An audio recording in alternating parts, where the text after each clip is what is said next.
رمضان رمضان رمضان سكون واطمئنان رمضان رمضان السلام علیکم ناظرین، میں ہوں رانا مطیع الرحمان دا وے آف اسلام چینل سے۔ جیسا کہ آپ کو معلوم ہے کہ مختلف علماء کے ہمارے چینل کے تھرو انٹرویوز نشر ہوتے رہتے ہیں، اسی طرح آج بھی ہمارے پاس ایک عالم دین موجود ہے اور ہم ان کا انٹرویو کریں گے اور ان سے ان کی ذاتی زندگی کے بارے میں کچھ باتیں معلوم کرنے کی کوشش کریں گے۔ اور آج ہمارے ساتھ موجود ہیں حضرت مولانا وقاص احمد قاسمی صاحب، آئیں ان سے بات کرتے ہیں۔ السلام علیکم۔ وعلیکم السلام ورحمۃ اللہ۔ اچھا قاسمی صاحب، آپ یہ بتانا پسند کریں گے کہ آپ نے درس و تدریس کی طرف توجہ کیسے دلائی، کہ کس نے آپ کو متوجہ کیا، کیسے آپ اس طرف آئے کہ آپ نے سمجھا کہ جی مجھے اس فیلڈ میں جوہر دکھانے چاہیے، بجائے اس کے کہ کوئی آپ پی ایچ ڈی کر دے، کوئی ڈاکٹر بنتے، کوئی انجینئر بنتے؟ تو اس سلسلے میں ہمیں کچھ بتائیں کہ آپ کون سی ہستی ہے، کون لوگ ہیں، یا کوئی ذاتی کوئی واقعہ پیش آ گیا کہ آپ کو مسجد میں جانا پڑا؟ کیونکہ آج کل ہر بندہ چاہتا ہے کہ جی میرا بیٹا ڈاکٹر بن جائے یا میں انجینئر بن جاؤں، تو اس کے بارے میں تھوڑا سا بتائیے۔ بسم اللہ الرحمن الرحیم۔ دیکھیں جی، ماشاءاللہ آپ کا سوال بہت اہم ہے اور بہت لمبا بھی، تو میں اس کو مختصر کروں گا انشاءاللہ۔ کہ سب سے پہلی بات ہے کہ ہم اسکول میں پڑھتے تھے اور بعد میں بزنس کی طرف، گھر کا ہمارا چونکہ اپنا بزنس تھا الحمدللہ، تو والدہ محترمہ جو کہ پچھلے سال رمضان سے پہلے وفات پا گئی، اللہ ان کی مغفرت فرمائے اور مجھے ان کے لیے صدقہ جاریہ بنائے۔ ان کی یہ بڑی خواہش تھی کہ میرا کوئی بیٹا جو ہے وہ اس طرف آئے، حفظ کرے، ان کی خواہش یہاں تک تھی۔ تو انہوں نے پھر مجھے اس طرف لانے کی کوشش کی، مدرسے میں داخل کروایا، تو الحمدللہ میں نے وہ مکمل کرنے کے بعد پھر بزنس کی طرف توجہ ہوئی۔ تو میرے جو بڑے بھائی تھے انہوں نے کہا کہ بھائی کاروبار بزنس ہم کر رہے ہیں، تو آپ ایسا کریں مزید پڑھیں، دین کو پڑھیں۔ اللہ کا شکر، اللہ تعالیٰ نے ہماری فیملی کو تھوڑی سمجھ دی ہوئی تھی، تو پھر درس نظامی کی طرف توجہ ہوئی، پھر وہ بھی اللہ تعالیٰ نے مکمل کروا دیا الحمدللہ۔ تو چلتے چلاتے یہ ہے کہ کاروبار بھی ہم اب تک کی الحمدللہ کرتے ہیں، اور ساتھ میں اسکول کی تعلیم بھی کی ہے حاصل، کیونکہ اسلام نہ لڑکے کو نہ لڑکی کو اسکول کی دین تعلیم سے نہیں روکتا۔ ہاں، اصل مسئلہ یہ ہے کہ صرف اسکول کی تعلیم جس کا صرف دنیا میں فائدہ ہے وہ نہیں حاصل ہونی چاہیے، دین اسلام کی جو اصل تعلیم ہے جس کو علم کہا گیا ہے وہ بھی حاصل کرنا چاہیے۔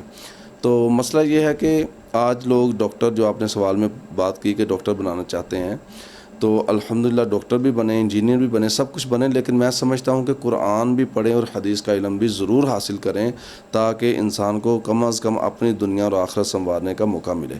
تو میرا اس فیلڈ میں آنے کا سب سے پہلا راز یہ تھا کہ کم از کم اپنی اصلاح کر سکوں، لیکن اللہ تعالیٰ کو کچھ اور منظور تھا، پھر اللہ تعالیٰ نے لوگوں کی اصلاح کا بھی ذریعہ بنا دیا۔ ماشاءاللہ ماشاءاللہ ناظرین، بہت اچھا جواب دیا انہوں نے۔ اب میں ان سے سوال کرتا ہوں کہ آپ مجھے یہ بتائیے ہمارے ناظرین کے لیے کہ آپ نے یہ جو دینی تعلیم حاصل کی کس ادارے سے حاصل کی؟ جی الحمدللہ، ابتدا میں ایک دو علاقے کے مدرسے تھے چھوٹے موٹے، تو ادھر سے شروع کی، لیکن وہاں پر دل مطمئن نہ ہو سکا، تو پھر جامعہ اہل حدیث چوک دالگرہ جو ہمارے روپڑی علماء کی ایک عظیم درسگاہ ہے، میں نے پھر وہیں جا کر اس چیز کو کنٹینیو کیا اور اللہ تعالیٰ نے وہیں پائے تکمیل تک پہنچایا۔ ماشاءاللہ۔ اچھا علامہ صاحب، یہ بتائیے کہ آپ نے اس کے بعد کتنی جگہوں پہ کوئی جمعہ پراپر کہیں جمعہ پڑھا رہے ہیں آج کل، یا اس سے پہلے کوئی تھوڑے عرصے کے لیے کسی جگہ پہ جمعہ پڑھایا ہو، یا اس طرح سے جب آپ طالب علم تھے اس دور سے لے کے تھوڑی سی اس کے بارے میں ہمیں وضاحت فرما دیں۔ جی، سب سے پہلے تو میں اس ویڈیو کی وساطت سے اور یہاں پر یہ بات کرنا چاہوں گا کہ لفظ علامہ میں اس کے قابل نہیں ہوں۔ لفظ علامہ کوئی عام لفظ نہیں ہے کہ ہر راہ چلتا ہے گہرا اس کو استعمال کرے، یہ تو لوگ اپنی محبت میں کہہ دیتے ہیں، لیکن ہمارا ہی فریضہ ہے کہ لوگوں کو ہم سمجھائیں کہ بھائی یہ الفاظ درست نہیں ہیں۔